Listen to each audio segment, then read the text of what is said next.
Hey toy fans, I'm D21Beast and welcome back to my figure review series here on my YouTube channel. And today we're taking a look at a pretty cool figure if you ask me. We've got the Marvel Legends Infinite Series Stryfe figure from the X-Men wave, released by Hasbro in 2014.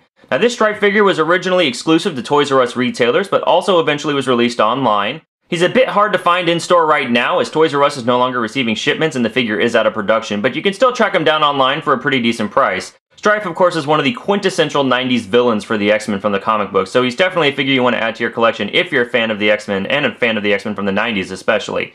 Let's go ahead and get started by taking a look at that packaging. As you come down the front of the box, you do have the Build-A-Figure Collection Marvel Jubilee emblem towards the left. You've got the Marvel X-Men logo there towards the center. You've got the window box packaging that houses the Stryfe figure inside, as well as his Build-A-Figure pieces and accessories. You then see the Marvel Legends Infinite Series logo, and finally Stryfe's name at the bottom of the box. Flipping this package around now, you once again see the Marvel Legends Infinite Series logo towards the top and the X-Men logo. You've got a bio for Stryfe towards the right. Go ahead and pause now to read that. You do have an image of Stryfe coming down the back of the box, and then at the bottom, you do have the complete list of all the other figures available in this wave, as well as what all of their Build-A-Figure parts combine to assemble. We have Jubilee. Alright guys, well that's the packaging. Let's say we get this Stryfe figure out of the box and see what he's all about.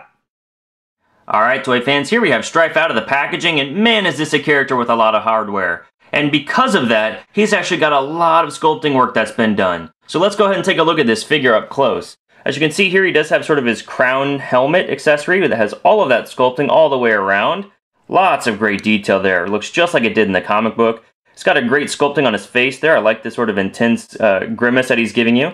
And he's got some sculpt work on this piece that's actually kind of glued onto the torso of another figure. It's basically the Hyperion body mold that we've seen before, but they put on this sort of armament piece with the spikes on the shoulders, and it's got these notches going up. He's got some sculpt work on his arms to show that this sort of metallic armor is being worn. He's got this piece right here around his waist that's been sculpted separately. It's permanently affixed to the figure, but it does move around freely. He's got these gauntlets that have been sculpted, and they look absolutely fantastic. I like the paintwork on all of this figure overall. As you come down, he's got some more of that line work on his legs to make it look like metal armor work. He's got some spikes on his legs. Coming down, he's got some wingtips here on his boots, and he's got some knee pads. I mean, just tons and tons of sculpting overall. Oh, and let's not forget the cape. The cape itself is completely textured all over, and then they've got some creases actually sculpted into the cape to make it look like more natural fabric pattern. So I'm very, very happy with the sculpting work and the paintwork on this figure. This is probably going to be the best figure in the wave for that sort of attention to detail, so I'm really happy I've got this Stryfe figure. Stryfe comes with all the accessories that you see here. We do have a head for Jubilee for the Build-A-Figure, and we'll cover this more in detail if I'm ever able to finish that Build-A-Figure. We've also got some power effects for Jubilee, and again we'll look at those later.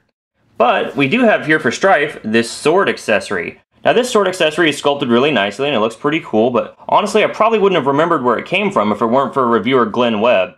This is a sword that was actually shown during the Executioner song very, very briefly. And it's actually a sword that Stryfe stabbed Apocalypse with. So it's really cool that they included this as an accessory for the figure. And you will see here at the top that there is actually a sculpting of Apocalypse on the handle of the sword. So that's some nice work there.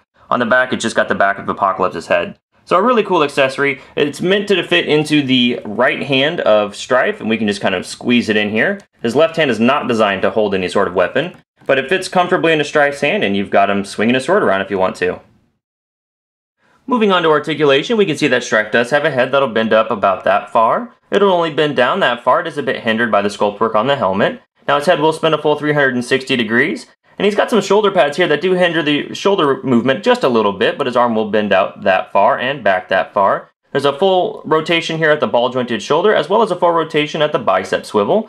He does have a double jointed elbow that collapses in nicely. He's got a full rotation at the wrist, and he does have a hinge so his hand can move up and down, and that rotation and articulation is copied on the other arm. He's got an ab crunch that bends down that far, so pretty nice there, and it does click into place. It only bends back so far because the cape hinders it just a little bit. He's got a full waist rotation that turns 360 degrees. Now, this rotation is a bit hindered by the leg spikes and armor work, but you can kind of work around it. His leg will bend forward that far, and bend back only about that far. There is a full rotation here at the hip joint. It is again a bit hindered by the armor work. You can bend his knee, double jointed, in that far. And then we take a look at the foot, and he has a hinge that'll move back that far and forward that far. And he's got that Hasbro ankle pivot that we all really like these days. So a nice range of movement on this Stryfe figure. It's not really articulation related, but my only complaint is that it's very hard to stand this guy. He's a bit back heavy, so you kind of have to watch out for that as you're trying to pose him around. Height-wise, we can see that this Stryfe figure does stand at just about 7 inches tall. For some size comparison, here we have Stryfe standing next to another popular 90s character, Cable, and standing next to 90s Cyclops, 90s Jean, 90s Wolverine, and because why not, here he is next to Archangel. And finally, here he is compared to Marvel Legends Infinite Series Wolverine from this same wave. Alright toy fans, so that's my review of the Marvel Legends Infinite Series X-Men Wave Stryfe figure released by Hasbro in 2014. And overall, I think this is an absolutely fantastic figure. I wish he stood up a little better on his own, but that minor complaint aside, he's got some fantastic sculpting and paintwork. He really just looks menacing, he looks just like Stryfe should, and he's a really awesome villain to have in your X-Men's Rogue Gallery. Now, as I said before, he was initially exclusive to Toys R Us at retail. You're not going to find him there now. You're going to have to go online. But the good news is he's a common enough figure that you're only going to probably pay about 20 bucks for him. So definitely be on the lookout for this guy. He's definitely worth a spot in your collection. Alright guys, well that's my review. Thank you so much for watching. If you like what you saw here, please feel free to rate, share, and subscribe. Also be sure to hit me up on Twitter at D21Beast. Thanks for watching, and we'll see you next time. Hey toy fans, did you watch this review of Stryfe and find yourself wanting to know more about this character? Well, I was intentionally vague as to avoid spoilers for anyone who didn't know about him, but if you do want to know more about Stryfe, definitely check out Executioner Song, available now in trade paperback and hardcover formats.